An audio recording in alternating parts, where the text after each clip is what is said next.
I should get Reacher on. You know, the Reacher guy is like, everybody. He is the OG progressive mind in a MAGA body guy. He's always been this guy. Alan Ritchson is so interesting to me. I love him. He's always been unbelievably woke, and like woke in the same exact way that people clown on me for. Yeah. And it's so strange because like I have been a fan of his when he was Thad Castle. It's such a funny evolution that he's gone through. And it's one that's not dissimilar to my evolution. Like I watched Blue Mountain State when I was younger, when I was in Turkey. And I watched this man also evolve into this like big brutish guy who's super kind and super woke. I would love to have him on the broadcast. I am a huge fan of his, and I think we need more guys like him who you know look like a chud but think like a woke. He's scared around me for what I'm going to say. Everybody's saying, my publicist right now is like, I say she's like biting her nails. Her nails she bites her nails down to the cuticles. They're just tiny little cuticles left. And so, what is this idiot going to do? I just have to. She actually showed me her beautiful nails right now. It's like people, I think, are a little bit afraid of me. Is Blue Mountain State one of those shows that help you learn American English? Yes. It literally taught me American culture. It's not even a joke. And it's so funny because he is like also very woke as well. Even though a lot of people, I think initially, given the characters that he plays, thought that he was a chud because of the way he looks. Because they're like, he's a loose cannon. And I'm not. I'm just saying the shit that everybody should say if they give a shit about humanity, you know? And why am I the exception to the rule? Bitch, everybody else speak up. You are all feeling the same thing, you idiots. Like get loud and stop like kowtowing to the wrong people. Stop bowing down to people that like have power. You got power too, man. And power in numbers, dude. You know what happened if like everybody felt like me? Everybody felt like, I love this man. I've loved this man for a long time. See, I gotta be careful. I left Dax Shepard. I just did Armchair Expert with Dax Shepard. And I went on a goddamn rant that I left like, I was like, that's just not, man, it's just not me. I shouldn't say those things because people are gonna start to get like, he's scary. No. But I just like, dude, he goes, I love Dax. I had the best time on his show. And he goes, maybe you should let go of that stuff. And I'm like, let go. I was like, everybody else should have it. Everybody else should feel like I feel. The world is on fire. Mad about the way things are and the abuses that are happening. The Epstein files.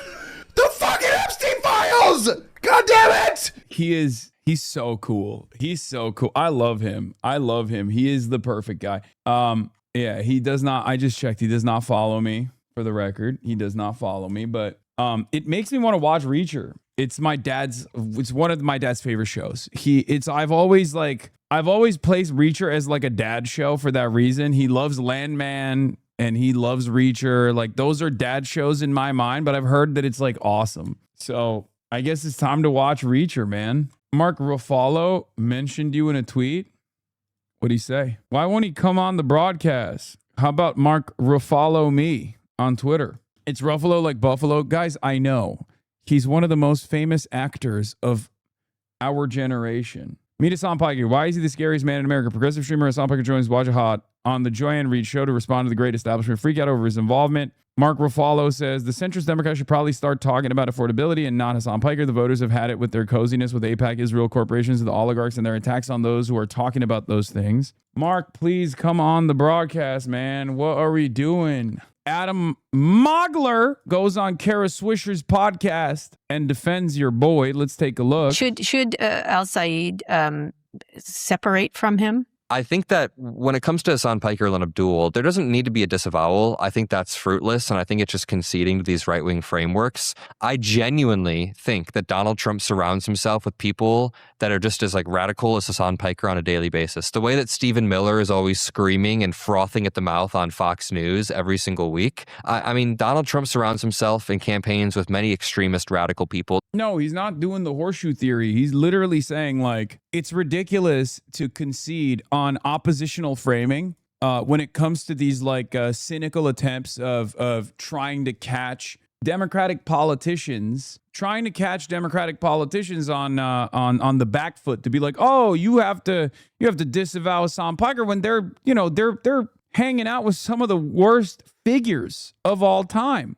I'm not trying to compare any of that to Hassan Yeah, Piker. it doesn't really but matter for. I'm just saying that the Republican Party holds themselves to one standard and then holds Well. Abdul El-Sayed to this impossibly high guilt by association standard. No, we shouldn't disavow it. Keep campaigning, keep moving forward, keep laser focus on Mike Rogers. I'd say that's my framework. That's your framework. He even said it's not even a comparison. Like, I'm not even saying like Hassan and Stephen Miller are equivalent with what they've done. This is good. It's moving the conversation in the right direction. The next step is to basically say what I've been saying, which is you guys have lost your damn minds. Ainsley says she hate watches your broadcast. Party that also hates Thanksgiving, right?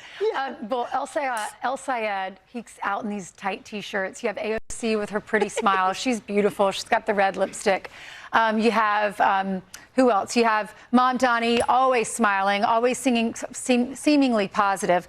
But it doesn't make their philosophy any less dangerous, right? You can put lipstick on a pig, but it's still a pig. You can put them all over TikTok. You can put them all over Instagram and all over Facebook, whatever their platforms are. But socialism always fails, even with lipstick on, even with a tight T-shirt. It's socialism and it fails. Now we know why Sean Hannity won't have me on the broadcast. And they want to take everybody's money and make everyone equal. And in every country where they have tried to do this, it has failed and the countries have gone downhill. And if this is coming to America, I had never listened to Hassan Piker until this week. And I logged on and I listened to one of his shows and he's like, everyone's so upset that Francesca Hung lost. Oh, no, she got very close to winning. We should all be celebrating because we're getting closer and closer and closer. And that's what they're doing. Republicans need to take a page out of their book and go younger and do what they're doing. Get all over TikTok, get all over social media, because these young people believe